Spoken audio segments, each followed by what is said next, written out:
નમસ્કાર મિત્રો. આજે સીધું ને સટના એપિસોડમાં આપણે મહારાષ્ટ્રના રાજકારણની વાત કરવાની છે, કારણ કે હજુ હમણાં જ નાયબ મુખ્યમંત્રી અજીતદાદા પવાર પ્લેન ક્રેશમાં માર્યા ગયા અને હજુ તો શોક ઉઠ્યો પણ નથી. ત્યાં એમના પત્ની સુનેત્રા પવાર, જે રાજ્યસભાના સભ્ય છે, એ નાયબ મુખ્યમંત્રી પદના શપથ લે. આમાં શું રંધાયું છે એ સમજવા માટે આપણી સાથે જતીન દેસાઈ, મુંબઈના વરિષ્ઠ પત્રકાર, એ જોડાયા છે અને એની વાત કરવાના છે. ખાસ કરીને પવાર પરિવારના જે મોભી છે શરદ પવાર, એમની સાથે એમના ભત્રીજા અજીતદાદા પવારની 17 જાન્યુઆરીએ જે બેઠક થઈ હતી, એ બેઠકમાં નક્કી થયું હતું કે બંને જે ફાંટા પડ્યા હતા, એનસીપીના જે ભાગલા પડ્યા હતા, એનું રિયુનિયન થવાનું છે ફેબ્રુઆરીની શરૂઆતમાં. અને ફેબ્રુઆરી આવે એ પહેલા તો અજીતદાદા પવાર પ્લેન ક્રેશમાં માર્યા જાય છે. અમને તો આ આખો ઘટનાક્રમ શંકાસ્પદ લાગે છે. જોકે એની ઘનિષ્ઠ તપાસ થવી જોઈએ, પણ તપાસ કોણ કરશે? આપણી સાથે જતીનભાઈ જોડાયા છે ને. જતીનભાઈ, આપનું સીધું ને સટમાં સ્વાગત છે. આ આખો ઘટનાક્રમ જે છે, ઓપરેશન લોટસથી જે રીતે ઉદ્ધવ ઠાકરેની સરકાર તોડીને, શિવસેના તોડીને, એનસીપી તોડીને બીજેપીએ પોતાનું શાસન સ્થાપિત કરવા માટે જે ખેલ કર્યા, એની વાતથી લઈને અત્યારની વાત સુધીનું આપનું વિશ્લેષણ શું કહે છે અને તાજું વિશ્લેષણ શું કહે છે? સુનેત્રા પવાર હજુ હમણાં જ એમના પતિ ચાલ્યા ગયા છે અને એ એકાએક મને લાગે છે કે એનસીપી નું રિયુનિયન થાય એ પહેલા જ એ નાયબ મુખ્યમંત્રી તરીકે શપથ કેમ લઈ રહ્યા છે, એના વિશે આપ જણાવો. જતીન. હરિભાઈ, તો સૌથી પહેલા કે છેલ્લા કેટલાક સમયથી મહારાષ્ટ્રનું જે રાજકારણ જે છે, કે જે હું વર્ષોથી જોતો આવ્યો છું, કારણ કે હું ખરા અર્થમાં મુંબઈકર છું. મારો જન્મ મુંબઈમાં થયો છે અને મહારાષ્ટ્રનું રાજકારણ બહુ જ નજીકથી વર્ષો સુધી જોયું છે. એટલે અત્યારના જે રાજકારણ મહારાષ્ટ્રનું છે, આટલું ખરાબ રાજકારણ આ પહેલા મેં ક્યારેય જોયું નહોતું. વિરોધી પક્ષના લોકો હોય કે સત્તાધારી પક્ષના લોકો હોય, એ લોકો વચ્ચે હંમેશા સંવાદ રહેતો હતો. હવે સંવાદ રહેતો નથી. હવે ધારો કે મુખ્ય પ્રધાનને વિરોધ પક્ષનો કોઈ મળે તો પણ વાતચીત એ રીતે શરૂ થાય કે વિરોધ પક્ષના આ જે નેતા છે એ સત્તાધારી પક્ષમાં, ભારતીય જનતા પક્ષમાં જોડાવાનો છે. એ રીતનું એટલું ટોટલ વાતાવરણ છે મહારાષ્ટ્રમાં, જે આવું ક્યારેય નહોતું. મહારાષ્ટ્રમાં નહોતું અને દેશમાં નહોતું. દેશમાં તમને એટલો હરિભાઈ ખ્યાલ છે કે અનેક નેતા એવા હતા કે પતિ એક પક્ષમાં અને પત્ની બીજા પક્ષમાં સાથે ઘરમાં રહેતા હતા. એ રીતનું વાતાવરણ દેશમાં હતું. હવે એ રીતનું વાતાવરણ તો આપણે કલ્પી ન શકીએ. હજી હમણાં જ મુંબઈ 29 મહાનગરપાલિકાની ચૂંટણી થઈ. એની પહેલા જિલ્લા પરિષદ અને નગર પરિષદની ચૂંટણી થઈ. હવે મેં પહેલા મેં વાત કરી હતી કે જે રીતની ચૂંટણી થઈ અને નગર પરિષદની ચૂંટણીમાં, અમુક નગર પરિષદની ચૂંટણીમાં એક મત માટે 8 થી 10 હજાર રૂપિયા આપવામાં આવ્યા હતા. મુંબઈ મહાનગરપાલિકાની ચૂંટણીમાં પણ એક મત માટે 4-5 હજાર રૂપિયા આપવામાં આવ્યા છે. આ રાજકારણ મહારાષ્ટ્રનું છે, જે અમે ક્યારેય સાંભળ્યું નહોતું ને જોયું નહોતું. હવે આ બેકગ્રાઉન્ડમાં આપણે અત્યારે જે કંઈ થઈ રહ્યું છે એનો આપણે વિચાર કરવો જોઈએ. 28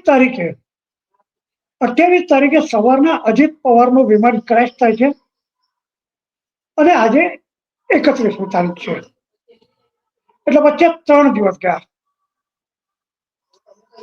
અજીત દાદા બહુ મોટા નેતા હતા, એના વિશે કોઈ શંકા હોવાનું કારણ નથી. અજીત દાદાનું સેક્યુલરિઝમ પ્રત્યે, ધર્મનિરપેક્ષતા પ્રત્યે એમની નિષ્ઠા કાયમ હતી.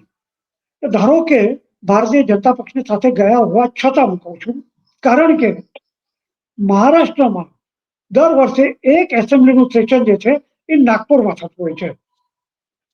અને નાગપુરમાં જ્યારે સેશન થાય ત્યારે અત્યારના ભારતીય જનતા પક્ષના વિધાનસભ્યો, વિધાન પરિષદના સભ્યો અને શિંદે ફેક્શનના વિધાનસભા અને વિધાન પરિષદના સભ્યો એ લોકો આરએસએસ ના કાર્યાલયમાં જતા હોય છે. પણ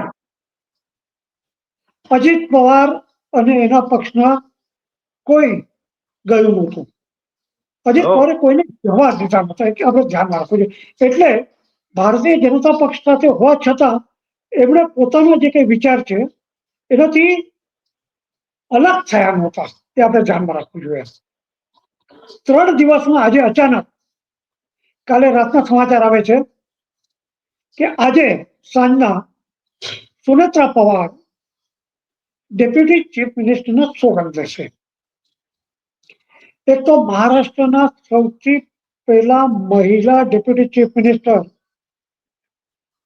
તરીકે તે શપથ લે છે, આનંદની વાત છે.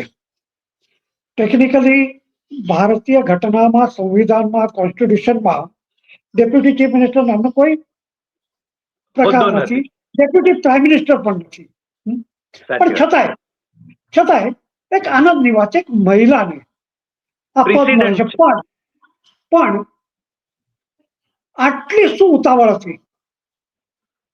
મુદ્દો એ છે કે 3 દિવસ પહેલા તમારા પતિનું દુર્દૈવી મૃત્યુ થાય છે.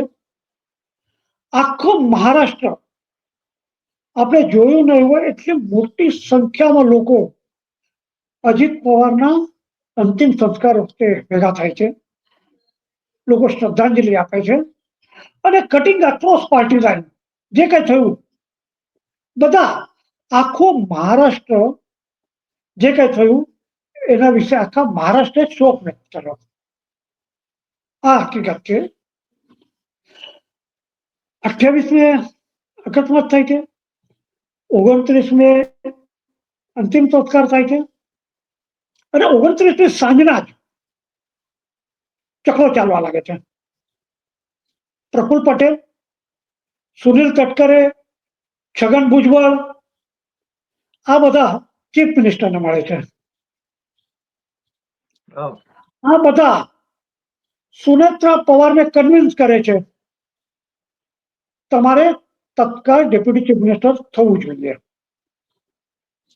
વિચાર કરો કે સંવેદના, માનવતા નામની કોઈ ચીજ છે કે નહીં?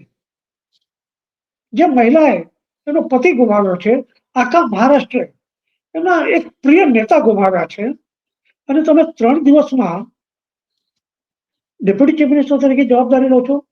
અને મેં જે 3 નામ કયા હરિભાઈ, પ્રફુલ્લ પટેલ, સુનિલ તટકરે અને છગન ભુજબળ, આ લોકોનો આમાં સૌથી મહત્વનો રોલ રહ્યો છે. જતીન, વચ્ચે એક વાત કરી લઉં. આપણા દર્શકોને મારે જણાવવાનું કે જતીનભાઈની ઉંમર છે એ 72 વર્ષની છે અને જતીનભાઈ જન્મ્યા છે મુંબઈમાં અને પત્રકારત્વમાં અમે સાથે કામ કર્યું છે અને એ મહારાષ્ટ્રના રાજકારણને સુપેરે જાણે છે. આ એક વાત. બીજી વાત, મારે આ વખતે એમણે જે 3 નામો લીધા, કમસે કમ મને 2 નામો એવા છે કે જે કૌભાંડ પુરુષો રહ્યા છે. એક પ્રફુલ્લ પટેલ, જે વિમાનોની ખરીદીમાં, યુપીએની સરકાર હતી ત્યારે વિમાનોની ખરીદીના કૌભાંડમાં એ સામેલ હોવા ઉપરાંત બીજા કેટલાક કૌભાંડોમાં પણ એમનું નામ ચર્ચામાં હતું. એટલે હી વોઝ બીંગ બ્લેકમેઇલ્ડ, એ પણ એટલી જ હકીકત છે. અને છગન ભુજબળ તો કૌભાંડોમાં જેલમાં રહી આવ્યા અને જેલમાંથી છૂટ્યા, જામીન પર છૂટ્યા પછી હજુ હમણાં જ એમને છે ને અદાલતમાંથી ક્લીન ચીટ મળી છે. અને છગન ભુજબળ અને અજીત દાદાની વચ્ચેના મતભેદો બહુ જાણીતા હતા, આપણે એ જાણીએ છીએ. જતીનભાઈ વધારે વિગત આપણને કહેશે. અરે ભાઈ, એ જ હું કહું છું. એટલે આ 3 નામ જે છે બહુ મહત્વના છે. પ્રફુલ્લ પટેલ, તમે બિલકુલ ખરી વાત કહી છે. એર ઇન્ડિયા જ્યારે સિવિલ એવિએશન મિનિસ્ટર હતા યુપીએની સરકારમાં, ત્યારે એમના પર એર ઇન્ડિયા વિશે ઇરેગ્યુલેટરીના કેસ સાથે ઈડીએ તપાસ કરી હતી. ઈડીએ એમને સમન્સ પણ મોકલ્યા હતા. એની સાથે સાથે વર્લીમાં સીજે હાઉસ કરીને એક મકાન છે અને ઇકબાલ બિરજી, જે અંડરવર્લ્ડ ડોન હતો અને દાઉદ ઇબ્રાહિમનો બહુ નજીકનો સહકાર, એના કુટુંબીજનોને પટેલની માલિકીની અમુક મકાનોમાં એમને જગ્યાઓ આપવામાં આવી હતી. એટલે હા. ઇકબાલ મિર્ચીના સાથેના સંબંધને કારણે પણ એમને ઈડીએ નોટિસો મોકલી હતી. 2019માં એમને નોટિસ મોકલી હતી. ઇનફેક્ટ સીજે હાઉસ જે છે મકાન વર્લીમાં, વર્લી સ્ટીપેસ પર, એનો 12મો અને 15મો માળ ઈડીએ સીઝ કર્યો હતો. આ સુધી વાત કરી હતી, ધ્યાન રાખો. પછી એમને કોર્ટમાંથી 19 પછી એમને એમાંથી મુક્ત કરવામાં આવ્યા. પરંતુ આ બધું 2014 પછી 2019-22માં થયેલું છે. ધ્યાન રાખવાની ભાઈ, આ ધ્યાન રાખો. આ થઈ પ્રફુલ્લ પટેલની વાત. છગન ભુજબળ, તમે બિલકુલ હકીકત કહી કે દિલ્હીના મહારાષ્ટ્ર સદન જે બનાવવામાં આવ્યું, અતિશય અદ્ભુત ઇમારત છે. એના વિશે કોઈ શંકા નથી. પરંતુ એના ભ્રષ્ટાચારનો જે કઈ મુદ્દો હતો, એ મુદ્દો કાયમ છે. એમાંથી હમણાં છગન ભુજબળને મુક્ત કરવામાં આવ્યા. એવી રીતે સુનિલ તટકરેનું છે, અને બાકી હોય એમ પાર્થ પવાર આવે છે. અજીત પાર્થ દાદાનો પવાર દીકરો. છે અજીત પવાર અને સુનેત્રા પવારનો દીકરો. એમના પર પૂનાની જે સરકારી જમીન ખરીદવાનો એમના પર આરોપ છે. મફતના ભાવે. હવે તમે કલ્પના કરો કે પૂનાની પ્રાઇમ લેન્ડ, જે સરકારી જમીન છે, જે તમે ખરીદી ન શકો, એ એમણે ખરીદી કરતી વખતે એમના જે બીજા પાર્ટનર જે છે પાટીલ, એમણે સહી કરી હતી, આમણે સહી નહોતી કરી. એટલે પાટીલ જેલમાં ગયા, પાર્થ પવાર નહીં ગયા. પાર્થ પવારનો એ કંપનીમાં મોટો શેર છે.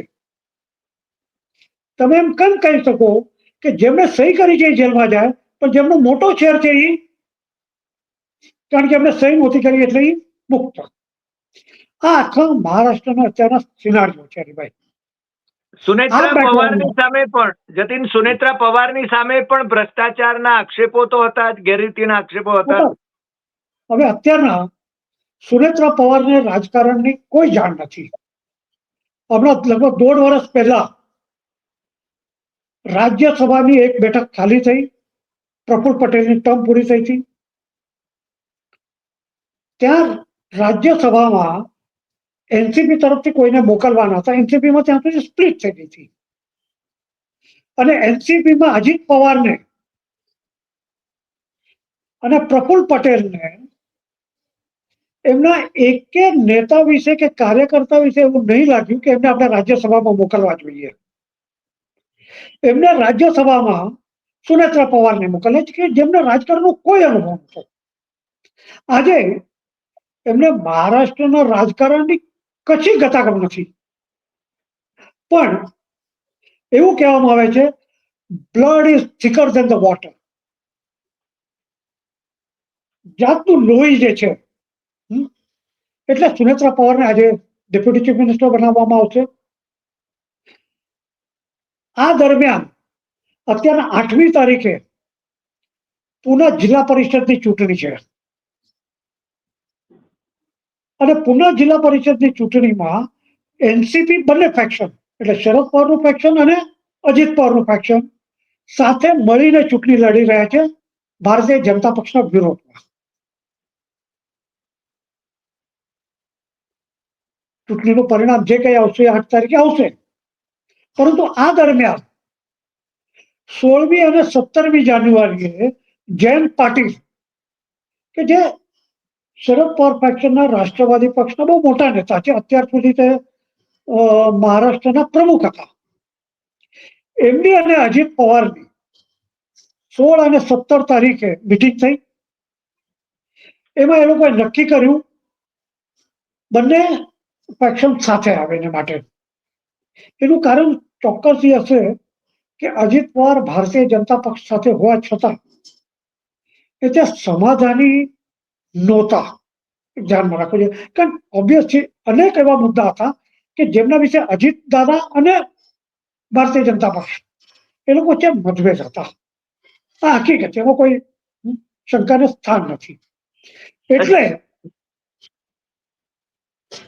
હરિભાઈ જતીન, આ તબક્કે એ પણ કહેવું જોઈએ કે નરેન્દ્ર મોદીએ ભોપાલની જાહેર સભામાં 70,000 કરોડના કૌભાંડ કરનાર એમને છોડીશું નહીં, અને અજીત દાદાનો સંદર્ભ હતો, અને એને ગોટાલેબાજ કો છોડેંગે નહીં, અને 2 દિવસ પછી મને લાગે છે એમને બીજેપી સાથે નાયબ મુખ્યમંત્રી બનાવી દેવામાં આવ્યા હતા. એટલે અજીત દાદા એને પણ બ્લેકમેલ કરવામાં આવ્યા.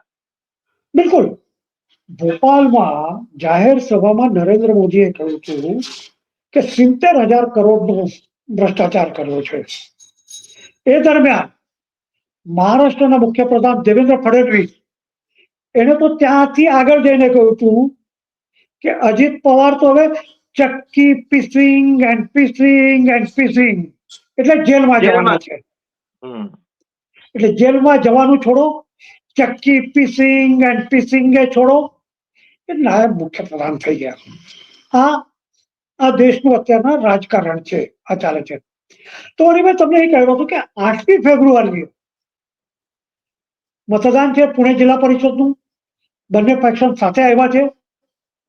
16મી અને 17મી જાન્યુઆરીએ જયંત પાટીલ અને અજીત પવાર વચ્ચે મિટિંગો થઈ. એમાં નક્કી થયું કે આપણે સાથે આવવું છે, પણ જિલ્લા પરિષદની ચૂંટણી પૂરી થઈ જવા દો, વચ્ચે સાથે આવવું બરોબર નહીં હોય. એટલો એ લોકોએ 12મી ફેબ્રુઆરી નક્કી કરી હતી કે બંનેનું આપણે જોડાણ કરીશું, એવું જયંત પાટીલે આજ કહ્યું છે. બરોબર બરોબર. હવે 12મી તારીખે ધારો કે બંને ફેક્શન સાથે આવે તો પ્રફુલ્લ પટેલ, તટકરે, છગન ભુજબળ, આ બધાનું શું થાય આ પ્રશ્ન છે. એ લોકોને તો ઈડીમાંથી રાહત જોઈએ છે, એ લોકોને ઇન્કમટેક્સમાંથી રાહત જોઈએ છે, એ લોકોને સીબીઆઈની તપાસમાંથી રાહત જોઈએ છે. એટલે એ લોકો પાસે 12મી જાન્યુઆરી પહેલા જે કઈ થઈ શકે, 12મી ફેબ્રુઆરી પહેલા 12મી ફેબ્રુઆરી પહેલા જે કઈ થઈ શકે એ કરવાનું હતું. અને એમાં તત્કાળ સુનેત્રા પવારને આજે તૈયાર કર્યા.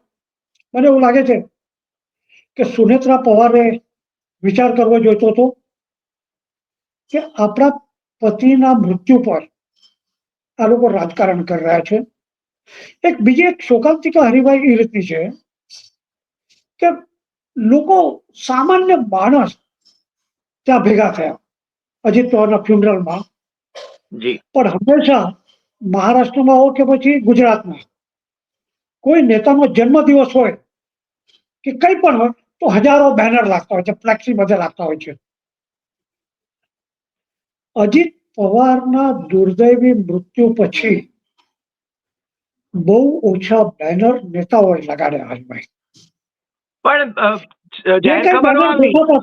જે કઈ બેનર પુનામાં દેખાતા હતા એ ત્યાંના જે કઈ ઉમેદવાર હતા કે છે એ લોકો એની ચૂંટણી પ્રચારના બેનર છે. પણ અજીત પવારને અંજલિ આપતા બેનરો નેતાઓએ, રાષ્ટ્રવાદીના નેતાઓએ બહુ ઓછા લગાડ્યા. પણ ભારતીય જનતા પક્ષે મહારાષ્ટ્રના દરેક છાપામાં એમને અંજલિ આપતા જાહેરાત આપી. મહારાષ્ટ્રના દરેક છાપામાં વેરી નેક્સ્ટ ડે 29મી જાન્યુઆરીએ.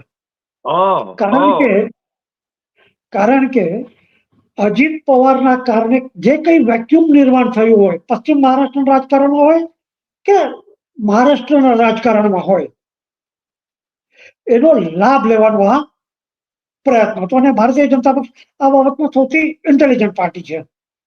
રાજકારણ કર્યું, એના વિશે બેબતવાનું કોઈ કારણ નથી. એટલે 28 મૃત્યુ જાય તો 29મી તારીખે તો સવારે બધા છાપાઓમાં, જિલ્લાના નાના નાના છાપાઓમાં પણ ફૂલ ફ્રન્ટ પેજ એમને અંજલિ આપવી જાહેરાત. મને એવું લાગે છે હરિભાઈ કે આ જે કંઈ ચાલી રહ્યું છે, હરિભાઈ તમે અનેક વર્ષોથી પત્રકારિતા કરો છો. લોકો એમ કહે છે કે તમારું અને મારી જે કંઈ પત્રકારિતા છે that ease of old school of thought. મુદ્દો ઓલ્ડ સ્કૂલ ઓફ થોટ કે ન્યૂ સ્કૂલ ઓફ થોટ નો નથી. મુદ્દો એ છે કે સત્યનો મુદ્દો છે. સાચી વાત. મુદ્દો એ સાચી છે વાત. કે ઓબ્જેક્ટિવિટીનો મુદ્દો છે. મુદ્દો એ છે કે રેશનાલિટીનો મુદ્દો છે. એટલે આમાં ઓલ્ડ સ્કૂલ ઓફ થોટ ને ન્યૂ સ્કૂલ ઓફ થોટ હું જોતો નથી. જે સાચું છે એના વિશે આપણે બોલવું જોઈએ. અને આ જે કંઈ ચાલી રહ્યું છે, આજે સાંજના ડેપ્યુટી ચીફ મિનિસ્ટર સુનેત્રા પવાર થશે અને એમને જેટલો આનંદ થશે એના કરતા કદાચ વધારે આનંદ એમના સહકારીઓને થશે. Haribhai, this is the sad part of the story. Jatin, it is yes, શોકાંતિકા છે આ બધી. પણ મને બીજું આમાં પ્રશ્ન એ પૂછવાનું મન થાય છે કે શરદ પવારે જે સ્ટેટમેન્ટ કર્યું છે એ બહુ સૂચક છે, કારણ કે એમણે રાજકારણ અને પરિવાર કારણ એ બંને અલગ રાખ્યા હતા અને પરિવારના મોભી શરદ પવાર રહ્યા છે. એમણે કહ્યું છે કે સુનેત્રાએ એમને કન્સલ્ટ નથી કર્યા, તો આ ઘટનાક્રમમાં પરિવારને કન્સલ્ટ નથી કર્યો. એમને કન્સલ્ટ કરવાની કોઈ શક્યતા જ નહોતી. કારણ કે આખી જે લોબી છે એ લોકો સુનેત્રા પવાર શરદ પવારની સાથે કઈ કન્સલ્ટ કરે અથવા સુપ્રિયા સુळे સાથે કઈ કન્સલ્ટ કરે એ લોકો ઈચ્છતા જ નહોતા. કારણ કે કરે તો કદાચ પોસિબિલિટી એવી હતી કે સુનેત્રા કદાચ એમનું સાંભળે. એ એક છે. એટલે એ વાત એકદમ કાળજી લેવામાં આવી હતી હરિભાઈ. અને શરદ પવાર એકદમ, એટલે શરદ પવાર નેવર થોટ, શરદ પવારે વિચારી કે નીકળ્યો હોય કે આટલા જલ્દી આ બધી ઘડામોડ થશે. આ રીતનું હરિભાઈ કોઈ પણ વિષય આવું થવું ન જોઈએ. કે તમે તમારા રાજકારણ માટે કોઈનો ઉપયોગ કરો છો અને એ પણ એવી વ્યક્તિનું કે જેને 3 દિવસ પહેલા એનો પતિ ગુમાવ્યો હોય. This is the real tragedy. પણ આજે મહારાષ્ટ્રમાં થયું છે, આવતીકાલે બીજા રાજ્યમાં પણ થશે. એટલે જે કઈ લોકો છે એ લોકોએ વિચાર કરવો જોઈએ કે વેર વી આર હેડિંગ, આપણે કઈ દિશામાં જઈ રહ્યા છે. કે રાજકારણ ઇઝ ફાઇન, પણ રાજકારણમાં એક માનવતા હોવી જોઈએ. એક આપણે કહીએ ને કે હ્યુમન ફેસ હોવો જોઈએ. પણ જતીન, આ અપેક્ષા કરવી એ વધારે પડતી નથી? કારણ કે આપણે જયારે પત્રકારત્વમાં કામ કરી રહ્યા હતા ત્યારે ભારતીય જનતા પાર્ટી હોય, કોંગ્રેસ હોય, કમ્યુનિસ્ટ પાર્ટી હોય, શિવસેના હોય, બધા એક મંચ પર આવીને આપણે મુંબઈ મરાઠી પત્રકાર સંઘમાં પણ વાત કરી શકતા હતા. હવે તો એ પરંપરા જ ખંડિત થઈ ગઈ છે. હા, તો બહુ મુશ્કેલ છે, બહુ મુશ્કેલ છે. તમે એકની ટીકા કરી એટલે એ તમને તમારું શત્રુ માની લે છે. અને હમણાં હવે પાછું પત્રકારોમાં પણ કે નેતાની નજીક રહેવાનો પ્રયત્ન મોટા પ્રમાણમાં થાય છે. એના ઘણા બેનિફિટ છે. એના ઘણા બેનિફિટ છે. તમને ખબર છે કઈ રીતના બેનિફિટ છે. પણ Jatin, it is sad state of affairs. Anyway, Sunetra Pawar નાયબ મુખ્યમંત્રી બને એ પછી મને લાગે છે કે ભારતીય જનતા પાર્ટીનું રમકડું બની જશે કે કેમ એ પણ જોવાનું છે. કારણ કે પોતે કેટલું એસર્ટ કરી શકશે. અજીત દાદા તો કમસે કમ તમે કહ્યું એ રીતે એસર્ટ કરી શકતા હતા કેટલીક બાબતોમાં, પણ સુનેત્રા પવાર એ શું કરશે એ ખબર નથી. અને તમે જેમ કહ્યું એમ કે પુણેની જે મહાનગરપાલિકાની ચૂંટણી છે એમાં ભારતીય જનતા પાર્ટી પોતાનો વિજય અંકે કરી લેવા માટે પણ સુનેત્રા પવારનો ઉપયોગ કરે એવી શક્યતા હું તો નકારી શકતો નથી. કે જો જે રીતનું કે ઇન્દિરા ગાંધીને જયારે વડાપ્રધાન કરવામાં આવ્યા હતા ત્યારે એવું માનવામાં હતું કે ઘણા લોકોને એવું હતું કે એ ગુંગી ગુડિયા રહી. રાઈટ. આજે સુનેત્રા પવારને આ લોકો ગુંગી ગુડિયા તરીકે જોતા હશે. હુ નોઝ ગુગી ગુડિયા ન પણ રહે. I agree. સાચી એવું વાત. ન થાય, એ ગુંગી ગુડિયા ન રહે એવું આપણે ઈચ્છીએ. એના સિવાય બીજું તો આપણે we can't say anything more now. નહીં, અને આપણે રાજકારણને દોરતા નથી. આપણે આપણું વિશ્લેષણ કરીએ છીએ તથ્યોને આધારે. Absolutely, ભાઈ. જતીન, આજે તમે અમારી સાથે જોડાયા એ બદલ આપનો ખૂબ ખૂબ આભાર. ફરી મળીશું નવા એપિસોડમાં નવા વિષય સાથે. નમસ્કાર. Thank you.